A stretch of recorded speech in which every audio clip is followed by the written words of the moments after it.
एक आदमी ने किसी लड़की को फंसा करके गुप्त रूप से घर में रखा और बात बिगड़ गई तो मारकर घर में ही दफना दिया। और इतनी सफाई से कार्य किया कि किसी उस क्षेत्र की लड़की नहीं थी तो किसी को पता नहीं चला। 10 वर्ष व्यतीत हो गए। सामने स्वर्णकार का मकान था तो कुछ राजकीय कर्मचारी उसके यहाँ आया करते थे, स्वर्णकार के यहाँ, और वो ऐसा नंबर 2 का काम करता था। तो उनको पता चला तो कुछ फीस वो देता रहा। अब धीरे धीरे खान पान रात्रि भर वहीं रुकना, तो उनको पता चल गया कि तिजोरी कहाँ है, पैसा कहाँ है। सब रात्रि में स्वर्णकार को मार डाला राजकीय कर्मचारियों ने, और उनका सब सामान लेकर बाग से लेकर निकल रहे थे। तो वो आदमी लघु शंका के लिए निकला जो 10 वर्ष पहले केस कर चुका था और कुछ नहीं, कोई नहीं जान पाया। वो निकला, उन्होंने देखा तो उनका कुछ करके आ रहे हो आप लोग, घबराए दिखाई दे, बाग से कहाँ से लेके आ रहे हो? चुप रहो, हम तुमको भी इसमें से कुछ दे देंगे, तुम अपने घर जाओ। तो उनका नहीं, हम ये तुम्हें चोरी नहीं करने देंगे।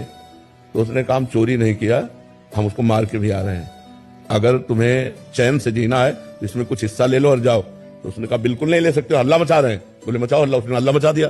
हल्ला मचा दिया तो उसने उसको पकड़ लिया, हल्ला मचाने वाले को, और कहा अब भाग के कहां जाएगा?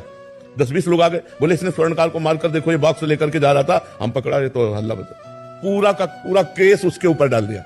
अब जब साक्ष्य और सब प्रमाण मिल रहे हैं तो जब जज के सामने गया बहुत रोया, और उसने कहा हृदय से कहता हूँ, फांसी तो तुम्हें देना है, फांसी दे दो, आजीवन कारावास देना, आजीवन, हृदय से कहता हूँ मैंने पाप नहीं किया। तो उसने कहा सच्ची बताओ, भगवान को साक्षी करके बताओ, तुमसे कोई ऐसा पाप हुआ है क्या इस जन्म में जिसका तुम्हें दंड नहीं मिला? जज ने कहा कोई ऐसा पाप हुआ है जिसका तुम्हें दंड नहीं मिला? सच्ची बताना। उसने हृदय से बताया कि हाँ ऐसा। तो देखो वो पाप कैसे फंसा दिया, उसको कैसे फंसा दिया, लघु शंका के लिए निकला, केस बन गया।